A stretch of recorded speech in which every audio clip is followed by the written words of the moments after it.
Hello everyone, welcome back to my YouTube channel and thank you for clicking in this video. আশা কৰো আপোনালোক সকলে ভালে আছে, মোৰ পিছে ভালে।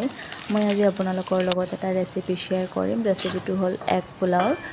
গতিকে মই এতিয়া আপোনালোকক দেখুৱাম মই কেনেকৈ বনাওঁ এগ পোলাও, সেইটো ৰেচিপি আপোনালোকৰ লগত শেয়াৰ কৰিম।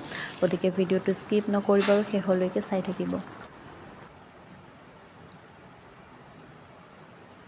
আৰু এগ পোলাও বনাবৰ কাৰণে মই চাউল উলিয়াই লৈছোঁ। ইয়াতে 1 পোৱা চাউল আছে আৰু জহা চাউল হয়। তাৰপিছতে মই চাউলখিনি ভালদৰে ধুই কেনে ভিজাই থ'ম অলপ সময়ৰ কাৰণে। আৰু এইপিনে মই পিঁয়াজ, আদা নহৰুৰ পেষ্ট আৰু এইপিনে লং, ইলাইচি, দালচেনি, তেজপাত এইসমূহ উলিয়াই লৈছোঁ। লগতে ইয়াতে আছে কাজু, বাদাম আৰু কিচমিচ।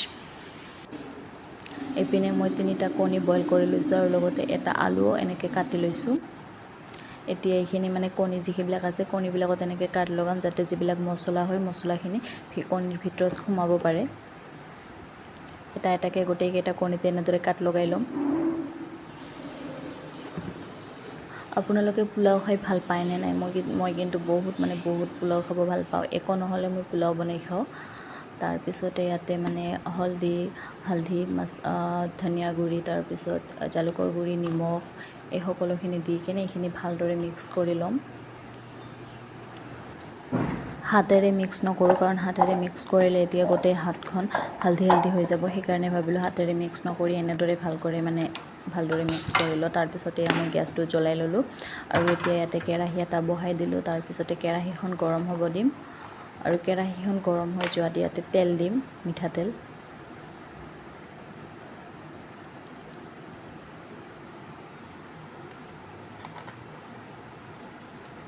মিঠাতেলখিনি ভালদৰে গৰম হ'ব দিম আৰু মিঠাতেলখিনি গৰম হৈ যোৱাৰ পিছতে ইয়াতে যিবিলাক আলু আৰু কণী মই মছলা সানি কেনে থৈ দিলোঁ সেইখিনি ভাজি ল'ম।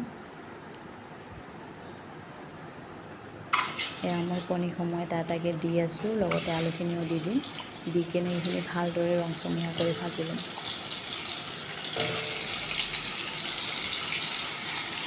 লগতে যিখিনি হালধি মছলাৰ যিখিনি পানী আছিল সেই পানীখিনিও দি দিম ওপৰতে। আৰু এতিয়া এইখিনি ভালদৰে ভাজি ল'ম। এয়া চাউল ভাজা হৈ গৈছে, কালাৰটো চেঞ্জ হৈ গৈছে। আৰু এতিয়া একেখন কেৰাহীতে মই আৰু অকণমান তেল দিলোঁ। তেল দি কিনে তেলখিনি গৰম হ'বৰ কাৰণে দি দিম। আৰু ইয়াতে অকণমান মই চেনি দি দিছোঁ, কাৰণ চেনি দিলে পোলাওৰ কালাৰটো অলপ চেঞ্জ হয়। কাৰণ ইয়াতে মই একো মছলা ইউজ নকৰোঁ, হালধি বা আন একো ইউজ নকৰোঁ। সেইকাৰণে যিটো পোলাওৰ কালাৰ হয় সেইটো পিঁয়াজৰ কালাৰৰ ওপৰতে ডিপেণ্ড কৰিব। সেইকাৰণে মই অকণমান চেনিও দি দিলোঁ।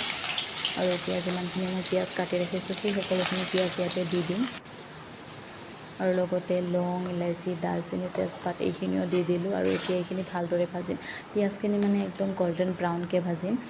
লগতে আদা নহৰুৰ পেষ্ট এইখিনিও দি দিলোঁ। আৰু এটা কথা, পিঁয়াজৰ কালাৰ যেনেকুৱা হ'ব পোলাওৰ কালাৰো সেনেকুৱা হ'ব। সেইকাৰণে পিঁয়াজৰ কালাৰ একদম চেঞ্জ কৰি ল'ম, গল্ডেন ব্ৰাউনকৈ ভাজি ল'ম। কাৰণ যিহেতু ইয়াতে মই বেলেগ একো মছলা ইউজ নকৰোঁ। আৰু চাব পাৰে মোৰ পিঁয়াজৰ কালাৰ একদম চেঞ্জ হৈ গৈছে। তাত সেই সময়তে মই ইয়াতে কাজু, বাদাম, কিচমিচ আছিল সেইখিনিও দি কেনে ভাজি লৈ আছোঁ। আৰু এতিয়া ইয়াতে দিলোঁ চাউলখিনি মই 2-3 মিনিট সময় ভিজাই থৈ দিছিলোঁ। আৰু ইয়াত জহা চাউল হয় আৰু মই ইয়াতে 1 পোৱা চাউল ইউজ কৰিছোঁ। আৰু এতিয়া চাউলখিনিও ভালদৰে ভাজিম। পোলাও বনোৱাৰ মেইন এইটোৱে, চাউলখিনি ভালদৰে ভাজি লোৱাটো। আৰু তাৰপিছতে ইয়াতে মই জোখ অনুযায়ী নিমখখিনিও দি দিলোঁ। আৰু এয়া চাব পাৰে আপোনালোকে মোৰ পোলাওৰ একদম ধুনীয়া কালাৰ আহিছে, একো মছলা ইউজ নকৰাকৈ। আৰু এতিয়া মই ইয়াতে পানী দি দিম, গৰম পানী দিম।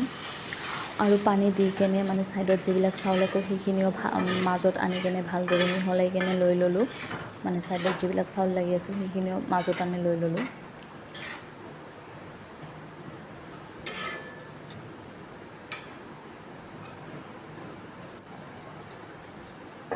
তাৰপিছতে পোলাওখিনি অকণমান সময় ঢাকি কেনে সিজিবৰ কাৰণে দি দিম। আৰু লগতে ইয়াতে যিবিলাক আলু আছিল আলুখিনিও দি দিলোঁ। আলুবিলাক ফুল সিজা নাই, হাফ সিজিছিল, সেইকাৰণে দি দিলোঁ, সিজিব লাগিব যিহেতু। তাৰপিছতে ইয়াৰ ওপৰত মই যিখিনি ধনিয়া কাটি ৰাখিছিলোঁ ধনিয়াখিনিও দি দিলোঁ। আৰু লগতে বইল কণীখিনিও দি দিলোঁ। আৰু এতিয়া এইখিনি অকণমান সময় ঢাকি কেনে সিজিবৰ কাৰণে দি দিম। থৈ দিম, ঢাকি সিজিবৰ কাৰণে থৈ দিম। আৰু এয়া মোৰ আজিৰ পোলাও ৰেডি একদম একো মছলা ইউজ নকৰাকৈ ধুনীয়া কালাৰ আহিছে পোলাওৰ আপোনালোকে চাব পাৰে আৰু আপোনালোকৰ যদি ৰেচিপিটো ভাল লাগিছে আপোনালোকে ট্ৰাই কৰি চাব পাৰে আৰু মানে টেষ্টি হয় খাবলৈ আৰু লগতে যদি ৰেচিপিটো ভাল লাগিছে চেনেলটো ছাবস্ক্ৰাইব কৰিব আৰু ভিডিঅ'টো লাইক কৰিব আৰু আজি যিটো পোলাও হৈছে সেইটো মই খাম মাছৰ চব্জি আৰু কচুৰ চব্জিৰ লগত